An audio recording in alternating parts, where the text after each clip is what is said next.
o Estado foi condenado, o Estado do Ceará foi condenado e ainda tentou reduzir a indenização por dano moral, mas o STJ entendeu que era tamanho o absurdo da conduta de agentes que deveriam zelar pela segurança pública que não mexeu nem na fixação da obrigação de indenizar, nem no quantum a ela estabelecido. Mas há outras situações em que é preciso se avaliar se o Estado efetivamente assumiu um dever jurídico.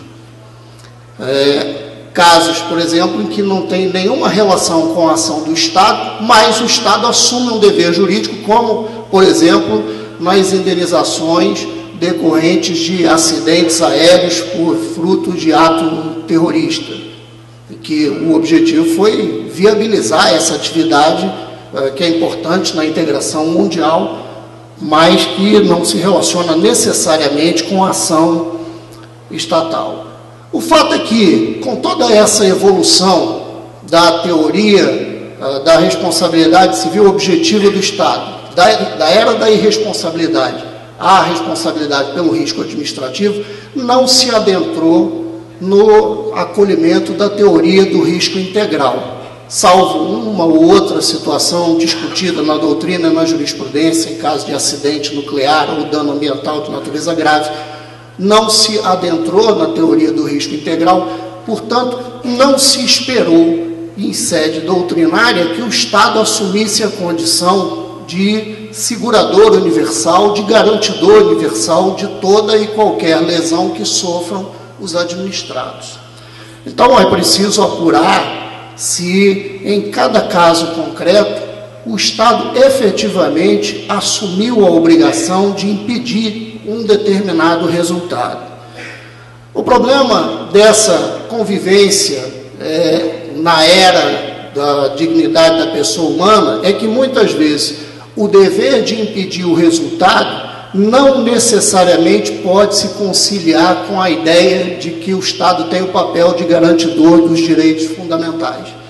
Isso porque é indissociável a ideia de direitos fundamentais com o princípio da solidariedade, que faz parte do rol de compromissos assumidos no artigo 3º. Em outras palavras, existe hoje um enorme dilema em termos de responsabilidade e da abrangência dessa responsabilidade, envolvendo o conflito entre reparar apenas o ilícito ou reparar também o resultado injusto. E aí a pergunta que fica é se atende o princípio da proporcionalidade nessa era da solidariedade, fazer com que a vítima suporte sozinha os danos de um resultado injusto. E a outra pergunta é, e deve o Estado responder por isso, ainda que ele não tenha nenhuma relação com o resultado injusto? E aí entramos numa outra seara dessa reflexão,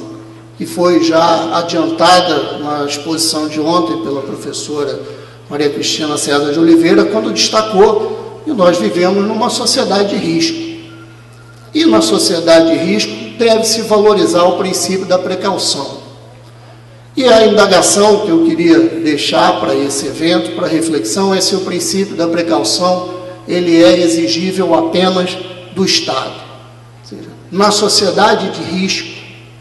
as pessoas optam por se relacionar e interagir nos mais diversos cenários. A vida em sociedade se tornou uma vida complexa e os problemas se agravam, portanto, a vida é necessariamente insegura.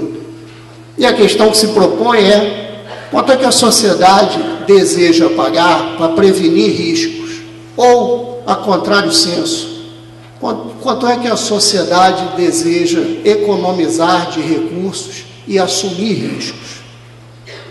E aí, a pergunta que decorre dessas indagações é se viver numa sociedade de riscos é transferir todos esses riscos para o poder público. E aí, já me encaminhando para o final dessa breve intervenção, porque o tempo já tarda, é preciso avaliar o impacto dessas novas obrigações que são criadas para o Estado, pelo Poder Judiciário, ampliando a abrangência da responsabilização civil do Estado em relação ao direito fundamental à boa administração. Ontem, numa magnífica conferência de abertura, o professor Juarez Freitas trouxe uma série de compromissos que são esperados do poder público para que se atenda a esse dever fundamental de boa administração. Então, o princípio da dignidade da pessoa humana está, nas palavras precisas do professor Juarez Freitas, diretamente ligado ao atendimento do dever de boa administração. É na prestação dos serviços públicos que se propicia a inclusão social e, por isso, como disse bem o professor Sérgio André Ferreira, a noção de serviço público está cada vez mais presente e é correto afirmar que ainda existe a dicotomia entre a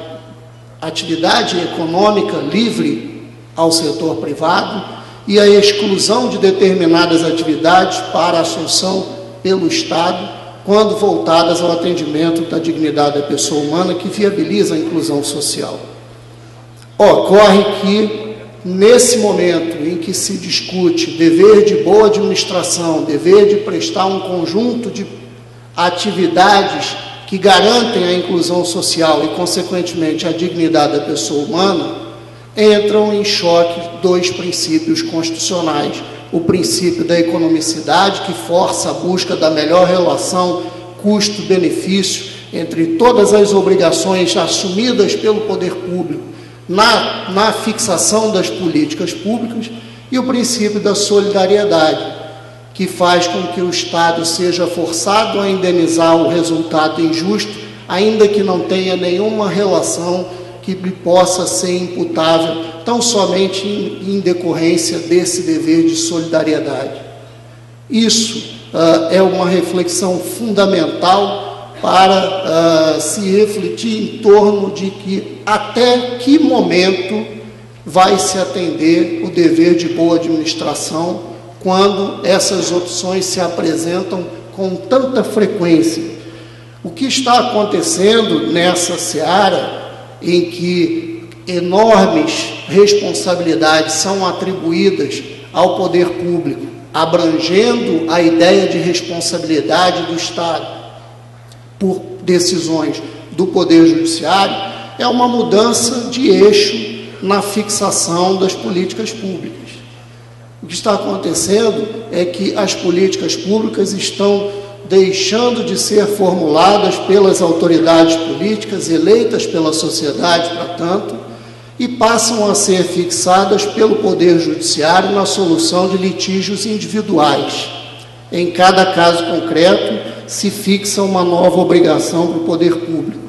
e disso resulta uma pulverização de recursos públicos para que se indenize o injusto numa situação específica, mas, de outro lado, se inviabilize o direcionamento desses recursos públicos para o atendimento de obrigações de interesse geral. Então, o que acontece do ponto de vista prático é um impacto dessas condenações no orçamento do Estado, que passa a ser formatado para o atendimento de precatórios e não mais para o atendimento dessas diversas obrigações que foram tão bem relacionadas ontem: à longevidade, à educação, à saúde e à segurança. Não há IDH que consiga ser atingido, professor Juarez, se os poderes públicos forem constantemente obrigados a só pagar precatórios e a não terem orçamento direcionado para realizar a política pública. Então, outra indagação que eu queria deixar é se é proporcional garantir direitos somente a quem tem condição de ter acesso ao Poder Judiciário. E como é que fica a responsabilidade e o dever de boa administração em relação aos demais administrados? E esses novos danos que surgem a partir do momento em que os recursos são deslocados para atender precatórios e deixam de ser deslocados para o atendimento de dever fundamental.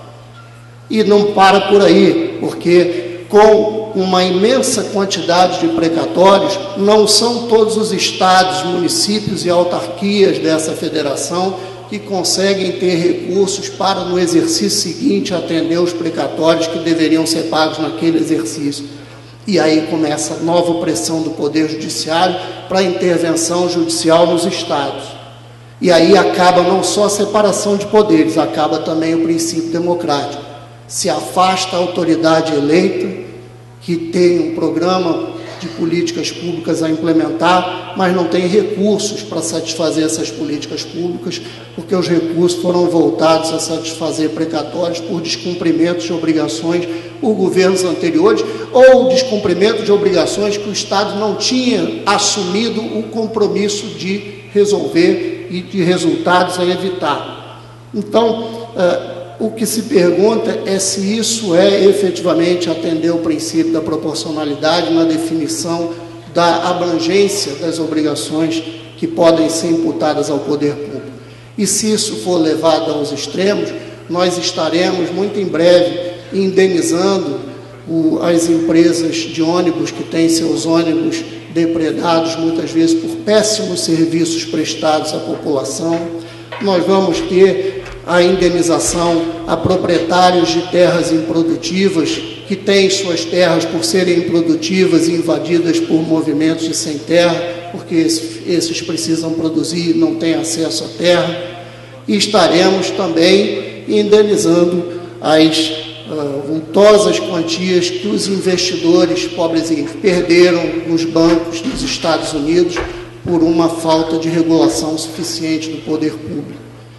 E aí fica a pergunta: até que ponto a sociedade está desejando transferir recursos para essas indenizações, ao invés de viabilizar políticas públicas? Essa, portanto, sem a pretensão de trazer respostas, de trazer soluções, mas de demonstrar a inquietude de quem, do lado do Estado, vive os problemas de quem foi eleito e que tem que se dirigir recursos para o atendimento de políticas gerais, ver essas políticas gerais voltadas para o atendimento da dignidade da pessoa humana e a concretização do dever de boa administração, dever esse que fica inviabilizado pelo excesso de precatórios e pelo excesso de criação de novas obrigações não assumidas nessas políticas públicas. Muito obrigado pela honra de participar desse evento e me coloco à disposição.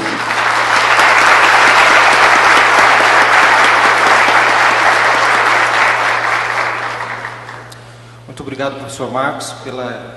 excelência de suas colocações. E eu, de imediato, passo a palavra à professora Veida Zancanelli, que vai tratar do credenciamento e a responsabilidade do Estado. Professora Veida, que é mestre em Direito do Estado e professora de Direito Administrativo da Faculdade de Direito da PUC de São Paulo.